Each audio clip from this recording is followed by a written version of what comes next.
அதிமுகவில் நடக்கிற பிரச்சனைகள், குழப்பங்கள், குளறுபடிகள் எல்லாமே உலக அறிச்சது தான். அதில் புதுசாக ஓடிட்டு இருக்கிறது செங்கோட்டையின் விவகாரம் தான். ஆனால் தலைவர் என்னவோ தன்னோட எதிர்ப்பை பல மாதங்களுக்கு முன்னாடியே காமிச்சிட்டாரு.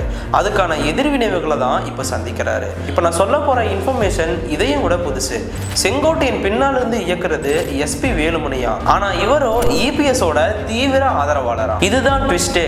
எடப்பாடி பழனிசாமி எல்லாரையும் போல வேலுமணியையும் ஒதுக்கி வைக்கவே எப்பவும் போல பின்னாடி இருந்து ட்ரிகர் பண்ண ஆரம்பிச்சிருக்காரு எஸ்பி வேலுமணி. பாஜகவோட குறி வர தேர்தலில் தமிழ்நாட்டில் ஜெயிக்கிறது இல்லை, அதுக்கு மாறா அதிமுகவை கைப்பற்றி அது மூலியமா தமிழ்நாட்டுக்குள்ள நுழையிறது தானா.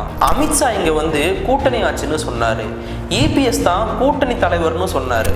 ஆனா அவர் தான் முதல்வர்னு சொல்லவே இல்லை. ஸோ இதுக்கு பின்னாடி வேலுமணி இருக்கிறதாவும் சமயம் பார்த்து இபிஎஸ் ஓரம் தட்டிட்டு வேலுமணியை உள்ள கொண்டு வரது தான் பிளானா.